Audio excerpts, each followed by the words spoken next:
Selamat pagi dan selamat tahun baru, saudara yang dikasihi Tuhan Yesus Kristus. Kita berjumpa lagi dalam persekutuan doa pagi GKI Gading Indah. Nah, sebelum kita merenungkan berita firman Tuhan, mari kita nyatakan syukur kita menyambut tahun baru ini dengan menyanyikan pujian berikut ini.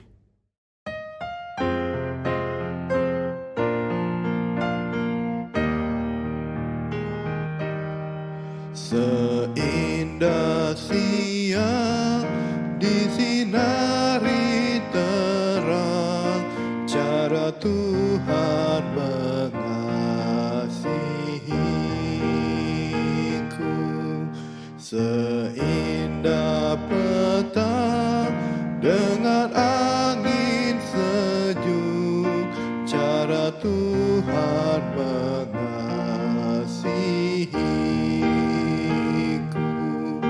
Tuhanku lembut dan penyayang, dan aku mengasihi Dia. Kasih-Nya besar, agung dan mulia, cara Tuhan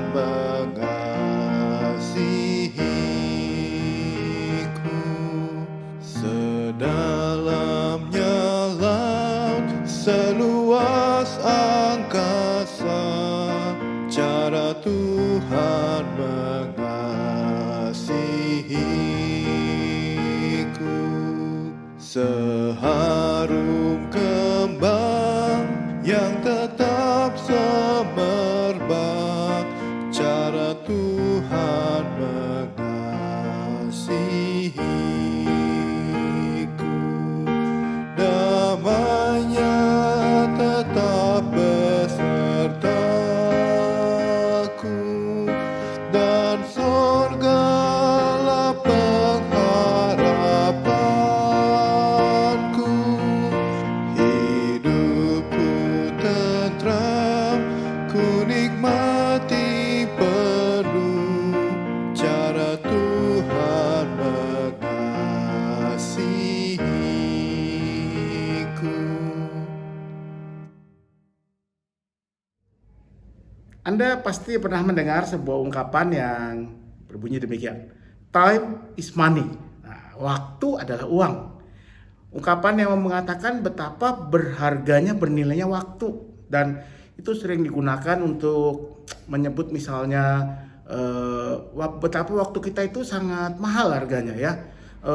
Misalkan kalau Anda mau berkonsultasi dengan seorang pengacara, menggunakan jasa seorang pengacara, kadang-kadang seringkali pengacara itu dibayar dalam hitungan jam, ya 1 jam sekian juta rupiah misalnya untuk mengurus perkara, mulai dari membaca bahan-bahan, menyiapkan pembelaan, persidangan dan seterusnya, konsultasi juga di dalamnya. Atau dalam beberapa pekerjaan yang diukur dengan waktu dalam pengerjaannya, misalnya kursus musik itu biasanya per 45 menit sekian ratus ribu rupiah misalnya.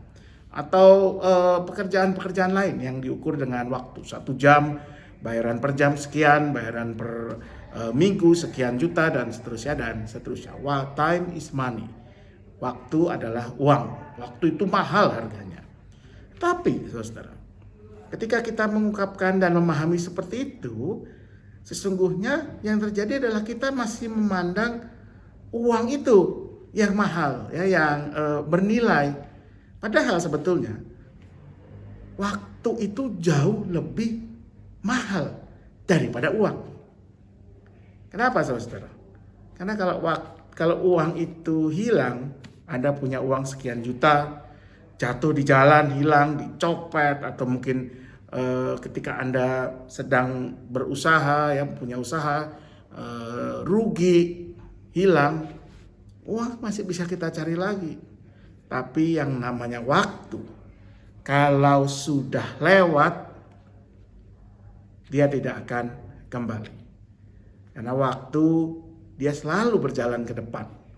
Dia tidak akan pernah terulang kembali. Waktu lebih mahal dari uang.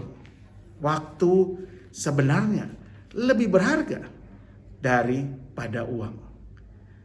Dan karena itu waktu harus kita hargai dan gunakan dengan sebaik-baiknya. Di Efesus 5 ayat 15 dan 16 berbunyi demikian, saudara. Karena itu perhatikanlah dengan seksama bagaimana kamu hidup. Janganlah seperti orang bebal, tetapi seperti orang bijak. Dan pergunakanlah waktu yang ada, karena hari-hari ini adalah jahat. Konteks dari teks ini tentu bicara tentang bangsa, tentang gereja awal yang punya pengharapan ya akan akhir zaman, akan kedatangan Kristus kembali pada waktu itu. Sehingga mereka diajak untuk mengisi waktu menantikan kedatangan Kristus itu dengan bijak, dengan sebaik-baiknya. Karena waktu berjalan terus. Dan tentu dalam konteks kita sekarang, kita bisa memahami juga bahwa ini adalah sebuah peringatan, sebuah nasihat untuk mempergunakan waktu kita dengan sebaik-baiknya. Kenapa? Karena waktu adalah sebuah kesempatan, saudara. Kata waktu yang dipakai di ayat 16 di sini digunakan sebuah kata yang tidak digunakan dalam penggunaan sehari-hari. Kata dalam bahasa Yunani yang digunakan untuk menulis surat Efesus ini, ada dua kata yang bisa diterjemahkan sebagai waktu. Kata pertama adalah kata kronos. Kronos ini berarti waktu yang berjalan linier. Jam 1, jam 2, jam 3, jam 4, jam 5, Senin, Selasa, Rabu, Kamis, Januari, Februari, Maret, April, dan seterusnya. Waktu yang berjalan linier maju ke depan. Dari kata kronos ini misalnya kita mendapat kata kronologi. Bagaimana sih kronologi peristiwa kecelakaan itu lalu diceritakan secara beruntun. Nah, tapi kata kedua, dan kata kedua ini yang dipakai di Efesus 5 ayat 16 adalah kata kairos. Apa itu kairos? Kairos itu berarti waktu dalam artian sebuah momen, sebuah kesempatan yang terjadi sekali dan tidak akan terulang untuk selamanya. Satu waktu yang, satu momen yang khusus, spesifik, yang begitu berharga, bernilai. Jadi kalau kairos ini juga suka diterjemahkan sebagai kesempatan. Nah, waktu adalah kronos dan kairos bersamaan. Sebagai kronos dia berjalan terus, tapi sebagai kairos dia adalah kesempatan-kesempatan yang hadir dalam waktu yang berjalan linear itu. Hingga ketika Rasul Paulus mengatakan, perhatikanlah dengan seksama bagaimana kamu hidup, janganlah seperti orang bebal, tapi seperti orang bijak. Dan pergunakanlah waktu yang ada, pergunakanlah kesempatan-kesempatan yang ada. Kesempatan-kesempatan yang ada, waktu-waktu yang Tuhan berikan adalah kesempatan yang harus kita isi dengan hidup bijak berdasarkan iman kita kepada Tuhan Yesus Kristus. Hidup seperti orang bijak, bukan seperti orang bebal. Dalam Alkitab, lawan dari bebal selalu adalah bijak, wise. Orang yang tahu, mengerti apa yang benar, apa yang salah, apa yang harus dia lakukan, apa yang harus dia tidak lakukan, apa pilihan yang harus dia ambil untuk boleh melakukan apa yang menjadi kehendak Allah. Ingat, bijak, kebijakan, kebijaksanaan, wisdom, kalau di Amsal dikatakan berawal dari takut akan Tuhan. Jadi Rasul Paulus mengatakan kepada jemaat Efesus dan kita semua sekarang, ketika kita masih diberikan waktu oleh Tuhan, itu semua adalah kesempatan. Kesempatan untuk kita jalani dengan hidup bukan seperti orang bebal yang keras kepala, yang hanya mau memuaskan dirinya sendiri, tetapi seperti dalam kebijaksanaan yang berasal dari Tuhan. Ketika kita mau mencari dan melakukan apa yang baik dan benar seturut kehendak Tuhan. Dan itulah yang harusnya kita kerjakan di setiap hari kita. Kita bersyukur saudara yang dikasihi Tuhan untuk tahun 2023 yang sudah kita lewati. Kita boleh mengingat, mengenang kairos, kesempatan-kesempatan apa yang Tuhan sudah berikan dan bagaimana kita menyambutnya.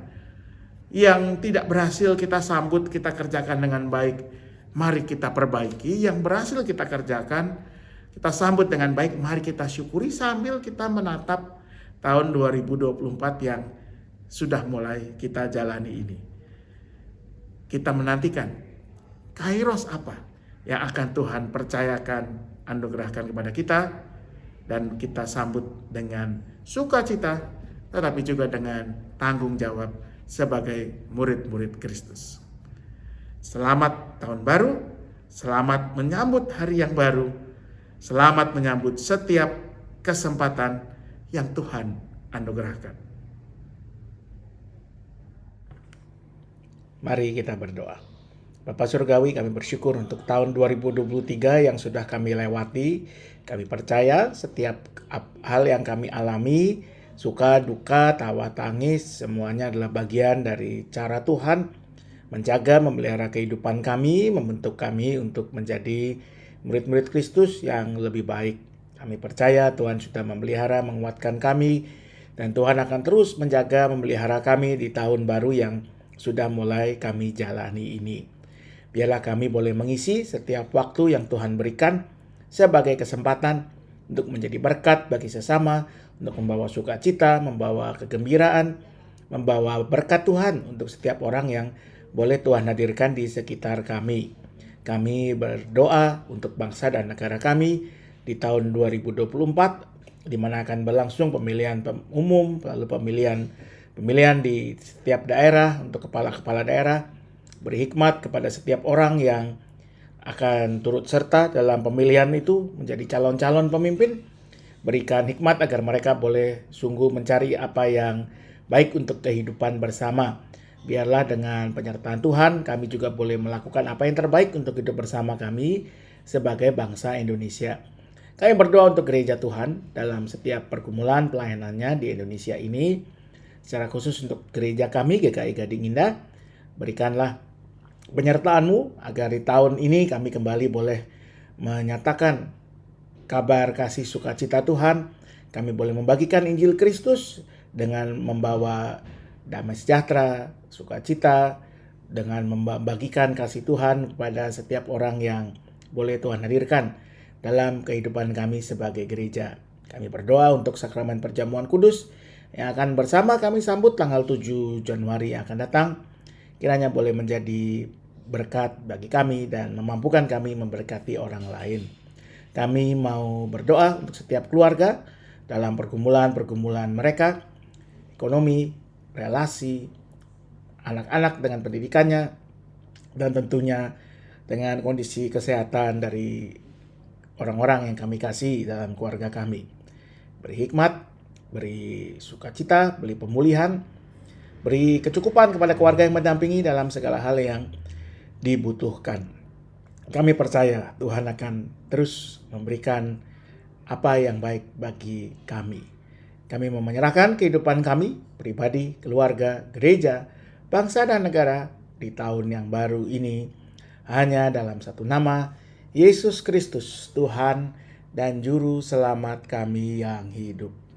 Amin.